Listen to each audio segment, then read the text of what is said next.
اور ایک آپ کو آسان نقصہ بھی بتاؤں، کوئی مشکل مسئلہ حل نہیں ہو رہا ہو تو صبح کی نماز کے بعد 3 کام کریں۔ اللہ الرحمن الرحیم۔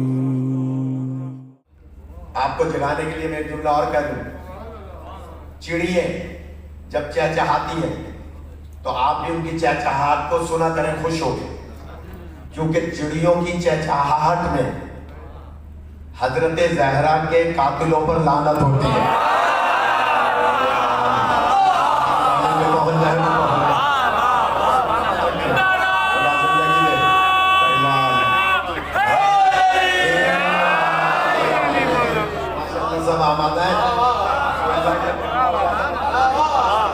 کہ جناب چڑیے چہچہاتی ہیں تو بیوی کے قاتلوں پہ لعنت کرتی ہے۔ اور ایک آپ کو آسان نقصہ بھی بتاؤں، کوئی مشکل مسئلہ حل نہیں ہو رہا ہو تو صبح کی نماز کے بعد 3 کام کریں۔ کوئی بہت مشکل مسئلہ ہے جو جائز مسئلہ ہے، حل نہیں ہو رہا، فائل لگی گئی کسی افسر کے پاس، آپ کو ترقی نہیں دے رہا، مانگ رہا ہے پیسے رشوت، آپ میں سے کوئی ایسا نہیں ہوگا کہ جو کسی کی فائل دبائے،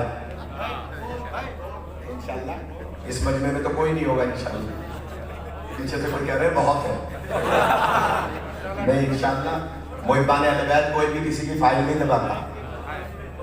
میں جملہ کہہ رہا ہوں کہ جناب اگر کسی کے ہاں کسی ناسبی کے ہاں آپ کی فائل دبی ہوئی ہو اور وہ بغیر کسی لیے بغیر آپ کی ترقی نہ دے رہا ہو یا آپ کا جائز کام نہ کر رہا ہو، صبح کی نماز کے بعد 11 مرتبہ درود، 11 مرتبہ سورہ علم نشرم، 110 مرتبہ سورہ اخلاص، 1 تسبیح کنفس پہ لعنت۔ یار کیا آئندہ بھلے فرمان شاہ نہ پڑھائیں لیکن نہیں تو میں نے اب سنا ہے کیا کنفس پہ لعنت، قاف قلم والی قاف، نون فا زا، کنفس پہ لعنت، 1 تسبیح پڑھیں، پھر 11 دفعہ درود پڑھیں، انشاءاللہ آپ کا کام 21 دن کے اندر ہو جائے گا۔ یہ میرے تجربے کی بات ہے، کام جائز ہونا چاہیے اور آپ کا حق ہونا چاہیے، یہ نہیں کہ کسی اور کا حق ہو اور آپ کہیں نہیں مجھے مل جائے تو نہیں ہوگا، آپ کا حق بھی ہو جائز بھی ہو۔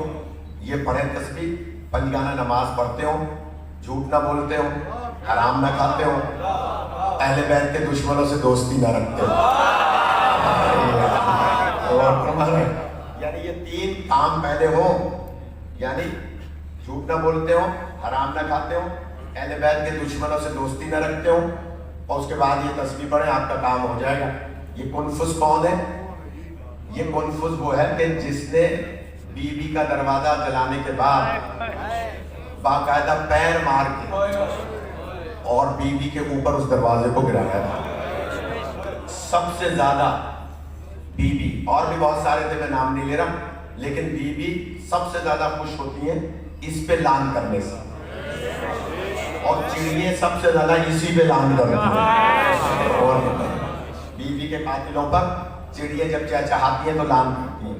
لہٰذا ایک کتاب ہے مولانا، یقیناً آپ کے پاس ہوگی، علماء کے پاس، تہذیب الاسلام، مولا حسین علیہ السلام کے فرامین اس میں بہت زیادہ ہے اس قسم کے معاملات میں، تو یہ کتاب بھی ہر گھر میں ہونی چاہیے۔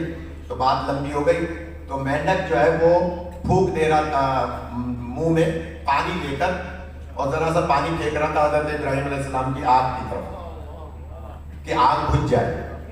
اللہ نے کہا فرشتے سے اس سے جا کے پوچھو تمہاری اتنی سی منہ میں جو ذرا سا پانی آ رہا ہے اس سے اتنی بڑی آگ بجھ جائے گی؟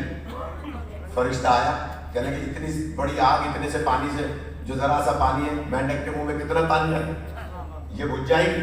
مینڈک نے کہا یا سردار ملائکہ، میرے اس پانی سے بجھے یا نہ بجھے، میرا شمار تو محبت کرنے والوں میں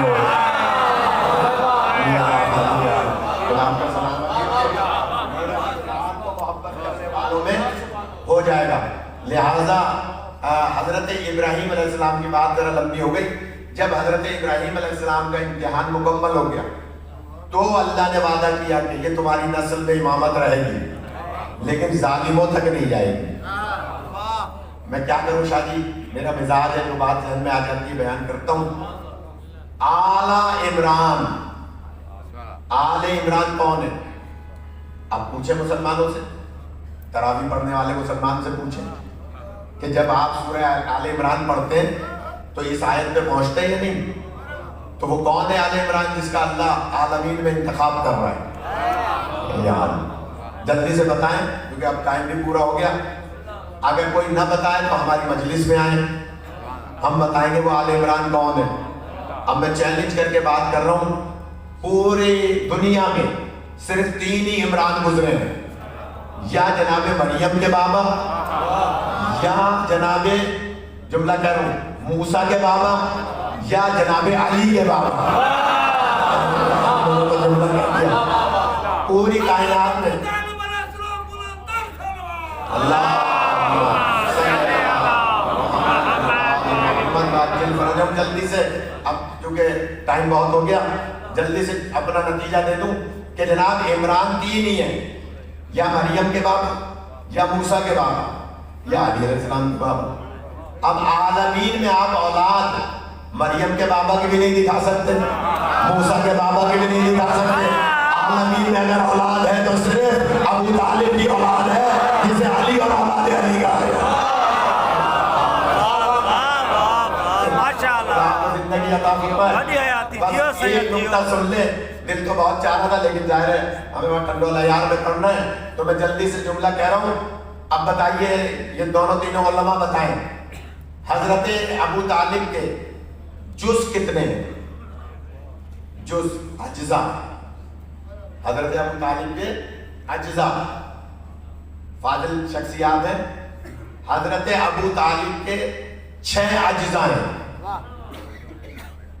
حضرت طالب، حضرت عقیل، حضرت جعفر، حضرت مولا کائنات علی علیہ السلام، ام ہانی بی بی اور بی بی عاتقہ، 2 بیٹیاں 4 بیٹے.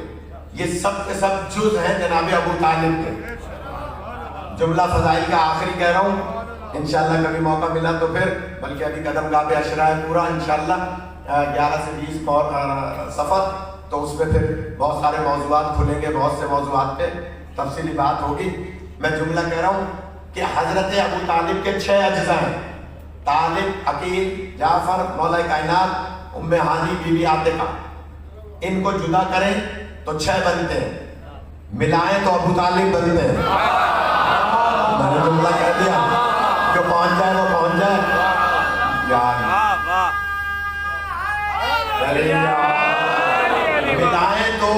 ملائیں تو ابو طالب بنتے ہیں. بھاری جملہ ہے میر اختر صاحب، بھاری جملہ ہے، آپ تو اپنے یہاں پڑھواتے نہیں ہیں بہت عرصے سے، لیکن آپ کے لیے جملہ کہہ رہا ہوں کہ جناب مولا کائنات، جناب طالب، جناب عقیل، جناب جعفر اور 2 بہنیں، یہ 6 اجزاء ہیں. کھولیں تو 6 بنتے ہیں، ملائیں تو ابو طالب بنتے ہیں. میں دیکھوں آپ کیسے سنتے ہیں. آخری جملہ فضائل کا، ابو طالب علیہ السلام کے 6 اجزاء، کھولیں تو 6، ملائیں تو 1 ابو طالب.